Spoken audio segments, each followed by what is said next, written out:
Hello everyone, good day. A 21st century educator is able to anticipate the future and plan for it. They're able to push their students to ensure that they will be able to navigate their way through this ever-changing technological world.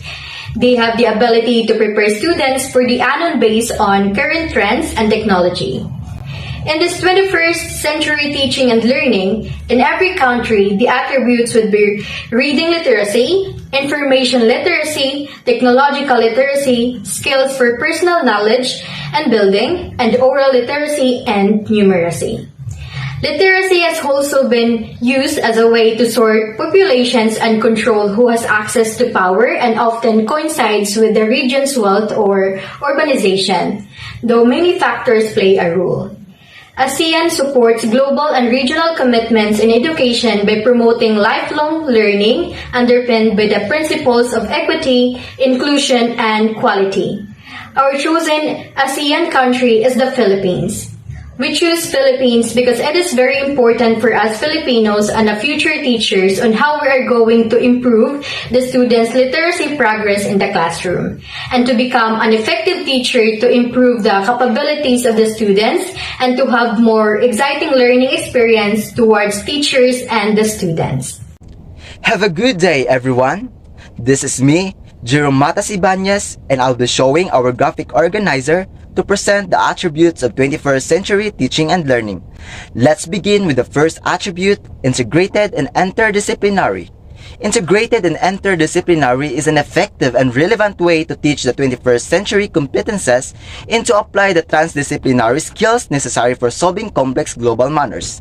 Integrated and interdisciplinary really implies that teachers need to review the curriculum and create strategies infusing different subjects towards enhancing the learning experience of every student. Let's move on to the second attribute of 21st century teaching and learning, and this is the technologies and multimedia. Education in the 21st century makes full use of available information and communication technology or ICT as well as multimedia to improve teaching and learning activities. At this moment, let's talk about the third attribute, which is the global classrooms. Education in the 21st century aims to produce global citizens by exposing students to the issues and concerns in the local, national, and global societies. Teachers must include different issues in his teaching or in his discussion so that his or her students could reflect and have the knowledge what are happening or problems in the society or around the globe. Next, let's discuss the fourth attribute, which is the creating or adapting the constant personal and social change and lifelong learning. This implies that teachers should facilitate students' learning even beyond academic.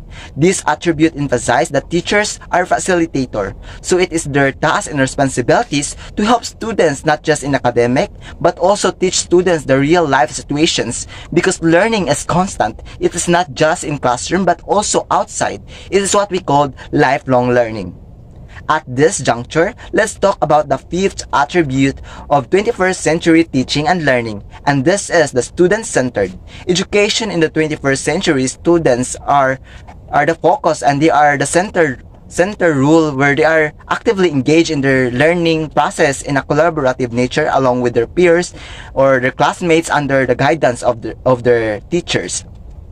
And lastly, let's proceed to the final attribute, which is the 21st century skills. Education in the 21st century demonstrates the skills needed in becoming a productive members of the society. All in all, 21st century has to evolve and adapt to the fast-changing needs of our new generation of learners. That is why it is important to be mindful with those attributes. So first, we have the date where the Philippines become a member of the ASEAN nation.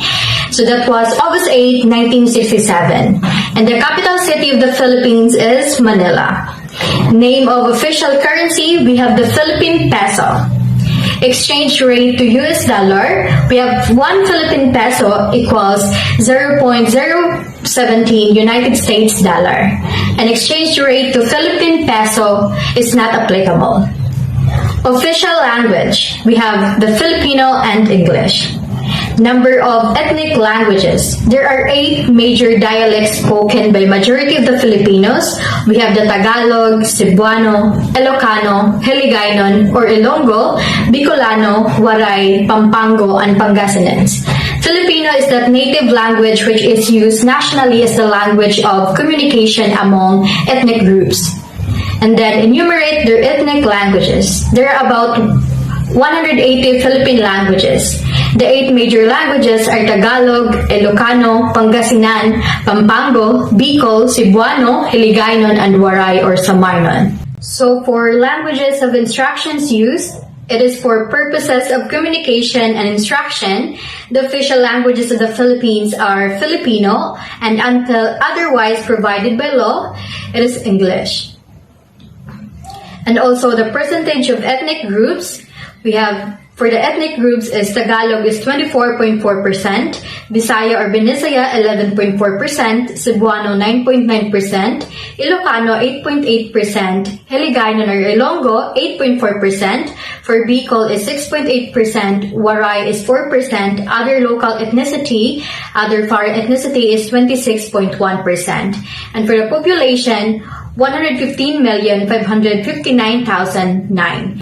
The current population of Philippines is 115,637,249 based on projections of the latest United Nations data.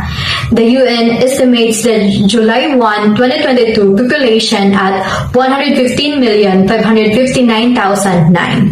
Type of government, the politics of the Philippines take place within a 3-branch governmental system. The country is a democracy led by a directly elected president who serves as both the head of state and the head of government. The president heads the executive branch and has significant political powers. And the name of agency who took care of their education is the Department of Education, or DepEd, is the government agency responsible for the management and governance of the Philippine basic education system. So the number of primary schools, we have the private and public.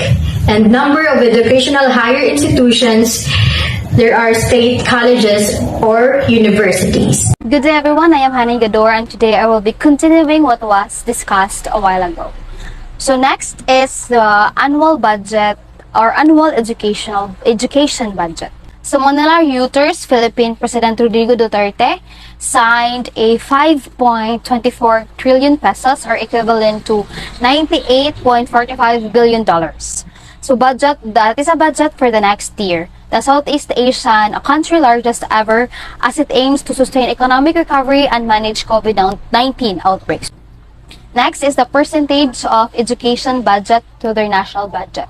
So with the combined allocation for DepEd, CHED, CUCs, and TESDA, the education sector will have the largest budget of 773.6 billion pesos, making a 15.4% of the total for school year 2022 budget. The next is the overall rate for adults for the last 30 years, indicates the year and its literacy rate. The Philippine literacy rate for 2019 was 96.28%, a 1.9% decline from 2015. Philippines literacy rate for 2015 was 98.18%, a 1.78% increase from 2013. And Philippine literacy rate for 2015 was 96.40%, a 0.98% increase from 2008. Philippine literacy rate for 2008 was 95.42%, a 2.83% increase from 2003. Next is the overall literacy rate for male and female adults for the last 30 years with indication of year and its literacy rate. So the blue color indicates as the male and violet indicates as the female. So this Philippine Statistics Authority or PSA was on year 2019. The school structure or format. Formal education typically spans 14 years and is structured in a 6+4+4 system. Means 6 years of primary school education, or as we call elementary stage, 4 years of secondary school education or the high school education stage, and 4 years of higher education and leading to a bachelor's degree or college degree. And next is the length of academic calendar or includes the month started and months ended. Enclosure number 2 to DepEd Order number 34, Section 2022. This is the monthly scorecard, National Schools Repair and Maintenance Period.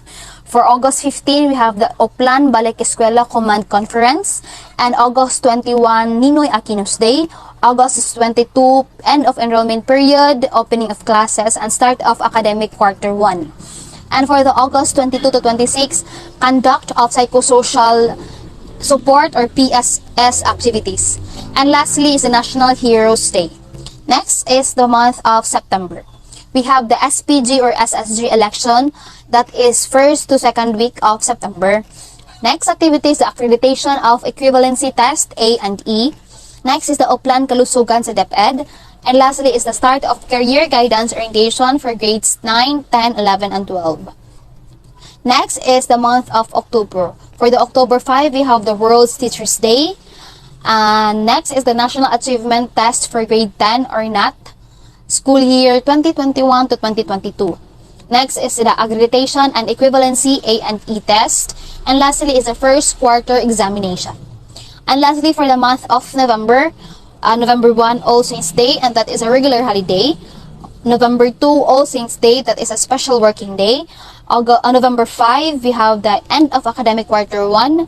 November 7, start of academic quarter 2. November 12, that is a parent-teacher conference or distribution of report cards. And next is the Araw ng Pagbasa, that is November 28. Next is the Bonifacio Day, a regular holiday, that is November 30. And lastly is the Philippine Educational Placement Test or PEPT. Next is the teacher-to-student ratio. So as we have searched the latest ratio of the Philippines, this is from DepEd Undersecretary for Planning and Field Operation, Mr. Jesus Mateo, said that the teacher-student ratio improved from 1 teacher for 45 students in previous years to 1/31 for elementary and senior high school and 1/36 for junior high school. And the teacher-student ratio is surveyed at Manila, Philippines, year 2018 under DepEd management and is quoted to Mr. Jesus Mateo. This is the future plans for their education.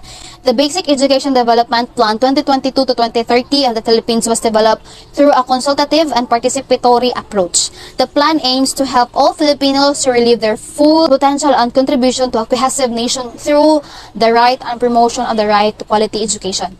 The BEDP or Basic Education Development Plan puts forward 4 priority development areas. By voting to quality, ensuring that all learners attain learning standards in every key stage in the K-12 program.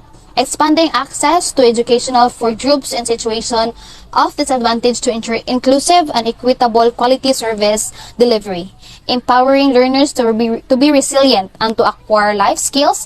Strengthening the promotion of the overall well-being of learners in a positive learning environment where learners exercise their rights and experience joy, while being aware of their responsibilities as individual and as a member of the society. Here we have the top 10 universities. So first university is the University of Philippines, Diliman. Next is De La Salle University, Philippines. Third is the University of Philippines, Manila. It's the University of San Carlos, Philippines. Fifth is the University of Philippines, Los Baños. Sixth is the University of Santo Tomas, Philippines. Seventh is the Ateneo de Manila University. 8th is the Mapua University, Philippines. 9th is the Technological University of the Philippines. And lastly is the Mindanao State University, Marawi. Thank you for listening, everyone. This is Group Angels reporting.